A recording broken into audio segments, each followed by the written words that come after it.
नारायण नारायण। प्रिय भक्तों, मेरे YouTube चैनल हिंदू भक्ति में आपका स्वागत है। आज मैं आपको सुनाने जा रही हूँ एक ऐसी पौराणिक कथा, सुखनी और दुखनी दो बहनों की।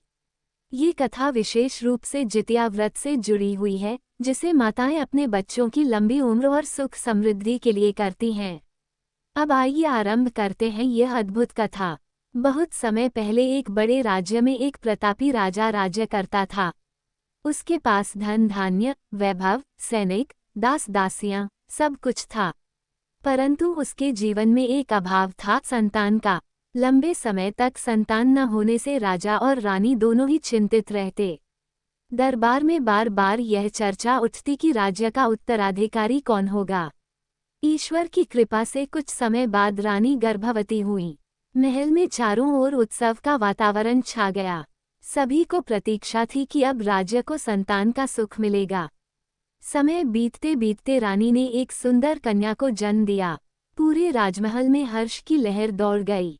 राजा प्रसन्न हुए, दास दासियां झूम उठी और नगरवासियों ने भी दीप जलाकर उत्सव मनाया। लेकिन ये प्रसन्नता बहुत दिनों तक टिक न सकी। कन्या के जन्म के कुछ ही समय बाद रानी की तबीयत बिगड़ गई। वैद्य, हकीम, ओझा, गुणी सबको बुलाया गया, परंतु किसी की दवा काम न आई। अंततः रानी ने देह त्याग दी और स्वर्ग सिधार गईं। राजमहल की खुशियां पल भर में शोक में बदल गईं। जगह जगह रोने पीटने की आवाज आने लगी। राजा का हृदय भी शोक से विदीर्ण हो गया, परंतु उस शोक में उन्होंने अपनी नवजात कन्या को ही दोषी ठहराया। राजा ने दुख और क्रोध में कहा, यह अभागन ही मेरी रानी को खा गई। मैं इस लड़की का मुंह कभी नहीं देखूंगा। राजा का ये वचन सुनकर पूरा महल स्तब्ध रह गया। एक और मासूम शिशु थी, जिसकी मां उसे छोड़कर चली गई थी, और दूसरी ओर उसका पिता था, जिसने उसे जन्म लेने के कारण ही दोषी ठहराकर त्याग दिया। दास दासियां उस बच्ची को देखकर तरस खाती और कहती, बेचारी जन्म से ही दुख लेकर आई है। धीरे धीरे सब उसे दुखनी कहकर बुलाने लगे। अब उस कन्या का पालन दासियों के हाथों हुआ। राजा ने उससे मुंह मोड़ लिया था। कोई पूछने वाला न था, कोई दुलारने वाला न था। दासियां उसे जैसे तैसे पाला करती। समय बीता, राजा ने दूसरी शादी कर ली। नई रानी आई। रानी सुंदर, चतुर और राजा की चहेती थी। कुछ ही समय बाद रानी भी गर्भवती हुई और महल में एक और कन्या का जन्म हुआ। इस बार राजा के चेहरे पर सच्ची खुशी आई। उन्होंने उस बच्ची का नाम रखा सुखनी, क्योंकि उसके आने से महल में पुनः उल्लास और आनंद का संचार हुआ। धीरे धीरे दोनों कन्याएं बड़ी होने लगीं। दुखनी मां का साया सिर से उठ चुका था, पिता का स्नेह भी उसे न मिला। उसका बचपन तिरस्कार और उपेक्षा में बीता। वह जो भी चाहती, उसे कम ही मिलता।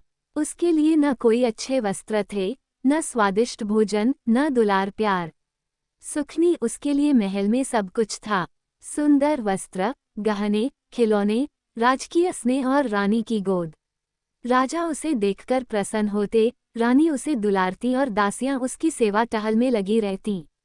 यद्यपि दोनों बहनें एक ही पिता की पुत्री थीं, परंतु उनके जीवन की दशा एकदम भिन्न थी।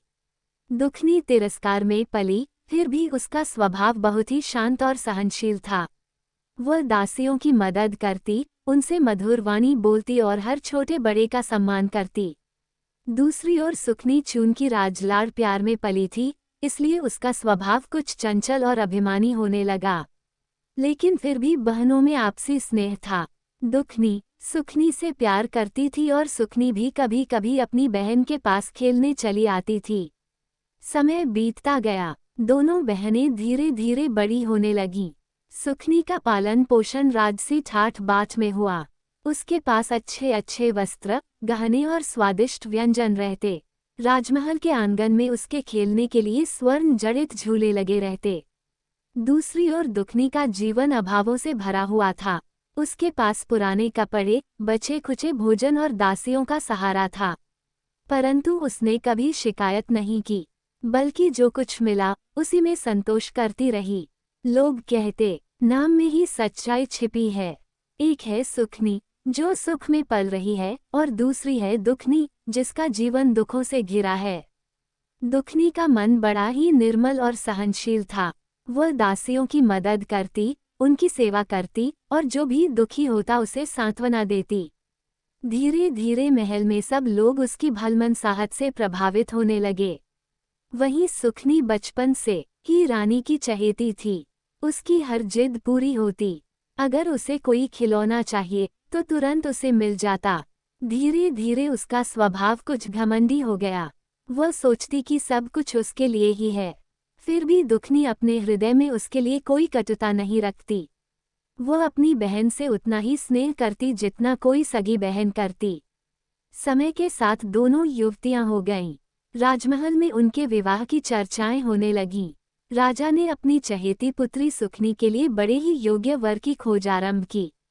सुखनी को राजसी वैभव और उच्च कुल में विवाह दिलाना राजा का स्वप्न था। दुखनी के बारे में राजा को कोई चिंता न थी। उसने तो बचपन से ही उस पर ध्यान नहीं दिया था। लेकिन दासियों और नगरवासियों को दुखनी से लगाव था। वे कहते थे, राजा साहब, ये कन्या बहुत पुण्यवती है, इसका भाग्य एक दिन स्वयं चमकेगा। उसी समय नगर में जितिया व्रत का पर्व आया। यह व्रत विशेषकर माताएं अपने बच्चों की लंबी आयु, सुख और समृद्धि के लिए करती हैं। महल की रानियां, दासियां, नगर की स्त्रियां सब इस व्रत की तैयारी करने लगीं। उपवास रखा गया, व्रत की कथा सुनी गई, नदी के तट पर स्नान, अर्घ्य और पूजा की गई। सुखनी को भी यह व्रत करने की सलाह दी गई ताकि उसके भावी जीवन में सुख समृद्धि बनी रहे। दुखनी ने भी निश्चय किया कि वह ये व्रत करेगी। यद्यपि उसके पास न अच्छे वस्त्र थे, न गहने, न पकवान, फिर भी उसने पूरे नियम और श्रद्धा के साथ जितिया व्रत किया। व्रत के दिन सुखनी ने तो सब कुछ राजसी ठाठ बात से किया। रानी ने उसके लिए सुंदर वस्त्र, चंदन, फूल, फल, मिठाई, दान दक्षिणा सब उपलब्ध कराया। लेकिन दुखनी ने साधारण वस्त्र पहने नदी किनारे बैठकर मन ही मन ईश्वर से प्रार्थना की और पूरे मनोयोग से व्रत किया। लोगों ने देखा कि जहां सुखनी का व्रत बाहरी भव्यता से भरा था, वहीं दुखनी का व्रत आंतरिक सच्चाई और भक्ति से ओतप्रोत था। कहा जाता है कि जितिया व्रत करने वाली स्त्रियों और कन्याओं के जीवन में यह व्रत सुख समृद्धि का द्वार खोलता है। जो नियमपूर्वक करता है, उसके जीवन में कठिनाई आने पर भी भगवान रक्षा करते हैं। और जो केवल दिखावे के लिए करता है, उसे व्रत का पूर्ण फल नहीं मिलता। इसी व्रत ने सुखनी और दुखनी दोनों के जीवन की दिशा बदल दी। आगे चलकर उनके विवाह, उनके भाग्य और उनके परिवारों पर यही व्रत निर्णायक सिद्ध हुआ। जैसे जैसे समय बीता, दोनों बहनें योग्य वर की आयु तक पहुंच गईं। राजा ने सुखनी के लिए बड़े धूमधाम से वर की खोज की। अंततः उसे एक राजकुमार मिला जो रूपवान, विद्वान और वैभवशाली था।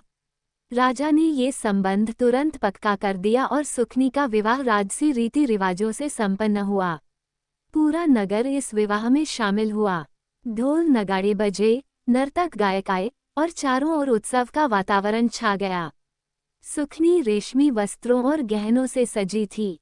उसके वैभव को देखकर सब लोग कहते, सचमुच ये नाम के अनुसार सुखनी है। अब प्रश्न था दुखनी के विवाह का। चूंकि राजा ने जन्म से ही उससे मुंह मोड़ लिया था, इसलिए उसकी चिंता किसी ने नहीं की। परंतु दासियों और नगर की कुछ स्त्रियों को दुखनी से स्नेह था। उन्होंने ही उसके लिए योग्य वर की खोज की। अंततः दुखनी का विवाह एक साधारण परिवार में हुआ। वर किसी बड़े राजघराने का नहीं था, लेकिन वह ईमानदार, मेहनती और संस्कारी युवक था। विवाह भी साधारण रीति से संपन्न हुआ। न ढोल नगाड़े, न भव्य सजावट, परंतु दुखनी के चेहरे पर संतोष और श्रद्धा की चमक थी। उसने मन ही मन सोचा, भगवान ने मुझे जो दिया है वही मेरे लिए उचित है। सुखनी विवाह के बाद अपने पति के राजमहल में रहने लगी। वहां भी उसके लिए सब कुछ राजसी वैभव से भरा हुआ था। अनेक दास दासियां, सुंदर आभूषण और राजमहल की शान। सुखनी का जीवन आनंद और ऐश्वर्य में बीतने लगा। वह अक्सर अपनी बहन दुखनी को याद करती, परंतु उसे ये देखकर थोड़ा गर्व भी होता कि उसका जीवन उससे कितना अलग है। दुखनी अपने पति के घर पहुंची तो वहां का वातावरण बिल्कुल अलग था। न दासियां थीं, न महल, न वैभव। घर छोटा था और साधन सीमित। परंतु दुखनी ने किसी भी चीज की कमी को दुख का कारण नहीं बनाया। वो पति के साथ श्रम करती, गृहस्थी संभालती और हर परिस्थिति में संतोष रखती। धीरे धीरे उसने अपने साधारण घर को प्रेम और सेवा से स्वर्ग जैसा बना दिया। उसका पति भी उसकी सहनशीलता और भक्ति से प्रभावित होकर उसे बहुत मान देने लगा। अब वो समय आया जब दोनों बहनों के जीवन में जितिया व्रत का सच्चा प्रभाव प्रकट होने लगा। सुखनी के जीवन में सब कुछ था, परंतु एक अभाव रह गया, संतान का। वर्षों बीतने पर भी उसे संतान का सुख नहीं मिला। दुखनी, जिसने साधनों के अभाव में भी पूरे नियम और सच्चे मन से जितिया व्रत किया था, उसके घर में शीघ्र ही एक सुंदर संतान का जन्म हुआ। नगरवासियों ने कहा, देखो, यही है व्रत का फल। सुखनी ने बाहरी ठाठ बात से व्रत किया, परंतु दुखनी ने सच्चे मन से किया, इसलिए भगवान ने उसी पर कृपा बरसाई। कुछ वर्षों बाद दोनों बहनें आपस में मिलीं। सुखनी ने दुखनी से पूछा, बहन, तेरे पास इतना वैभव तो नहीं था, फिर भी भगवान ने तुझे संतान का सुख दिया। मेरे पास सब कुछ है, फिर भी मैं संतान के लिए तरस रही हूँ। इसका कारण क्या है? दुखनी ने विनम्र भाव से उत्तर दिया, बहन, व्रत और पूजा केवल बाहरी आडंबर से सफल नहीं होते। उन्हें हृदय की सच्चाई, भक्ति और श्रद्धा चाहिए। मैंने भले ही साधारण वस्त्र पहने हों, परंतु मैंने पूरे मन से जितिया व्रत किया। यही उसकी शक्ति है। सुखनी यह सुनकर गहरे विचार में पड़ गई। उसने अपनी भूल स्वीकार की और मन ही मन निश्चय किया कि आगे से वह भी सच्चे हृदय से पूजा व्रत करेगी। सुखनी जब अपनी बहन दुखनी से मिली और उसने जितिया व्रत के रहस्य को जाना, तो उसका हृदय ग्लानि और पश्चाताप से भर गया। उसने सोचा, मैंने जीवन भर ऐश्वर्य और वैभव में रहकर भी व्रत और पूजा को केवल दिखावा समझा, परंतु मेरी बहन, जिसने अभावों में रहते हुए भी सच्चे मन से भगवान की भक्ति की, आज वही मुझसे कहीं अधिक सुखी है। इस विचार ने सुखनी का हृदय बदल दिया। अब वो भी सच्चे मन से व्रत उपवास करने लगी, ईश्वर का स्मरण करने लगी और अभिमान को त्याग कर विनम्र बन गई। दूसरी ओर दुखनी का जीवन धीरे धीरे सुख समृद्धि से भरने लगा। उसके घर में संतानें पैदा हुईं, जो धीरे धीरे बड़े होकर विद्वान और योग्य बने। दुखनी अपने पति के साथ साधारण जीवन जीते हुए भी संतोष, प्रेम और भक्ति के कारण हर किसी की आंखों में आदर्श बन गई। गांव नगर की स्त्रियां कहती, देखो, यही है सच्चे व्रत और श्रद्धा का फल। दुखनी अभावों में पली, परंतु उसके जीवन में भगवान की कृपा असीम है। समय बीतता गया। सुखनी के पास धन धान्य और राजसी सुख तो भरपूर था, लेकिन संतान सुख न होने के कारण उसका जीवन अधूरा सा लगता। रानी और राजा भी संतानों के बिना चिंतित रहते। लोगों ने कहा, राजमहल में सब कुछ है, परंतु जहाँ संतान नहीं, वहाँ जीवन अधूरा है। वहीं दुखनी के छोटे से घर में भगवान की कृपा से पूर्णता है। सुखनी ने एक दिन निश्चय किया कि वह फिर से जितिया व्रत करेगी, परंतु इस बार पूरे सच्चे मन से। उसने न कोई दिखावा किया, न बाहरी आडंबर। उसने वही किया जो दुखनी ने सिखाया था। व्रत का फल केवल सच्ची श्रद्धा और भक्ति से मिलता है। उसने व्रत के दिन कठोर उपवास किया, कथा सुनी और भगवान से प्रार्थना की, हे प्रभु, अब तक मैंने अभिमान और दिखावे में जीवन जिया, परंतु अब मैं अपनी भूल मानती हूँ। मुझे भी मातृत्व का सुख प्रदान करो। भगवान उसकी सच्ची प्रार्थना से प्रसन्न हुए और कुछ समय बाद सुखनी को भी संतान सुख प्राप्त हुआ। जब सुखनी के घर संतान जन्मी, तब उसने सबसे पहले अपनी बहन दुखनी को संदेश भेजा। दुखनी अपने परिवार के साथ महल आई और बहन को आशीर्वाद दिया। दोनों बहनें मिलकर भावविभोर हो उठीं। सुखनी ने कहा, बहन, तेरा उपकार है। तूने मुझे सच्ची पूजा और व्रत का रहस्य बताया, वरना मैं जीवन भर ऐश्वर्य में रहकर भी अधूरी रह जाती। दुखनी ने मुस्कराते हुए उत्तर दिया, बहन, ये सब भगवान की कृपा है। हमें केवल सच्चे मन से उनकी भक्ति करनी चाहिए। और इस प्रकार सुखनी दुखनी दोनों बहनों ने जीवन में सच्ची भक्ति, सेवा और प्रेम को अपनाकर अपने घरों को स्वर्ग बना लिया।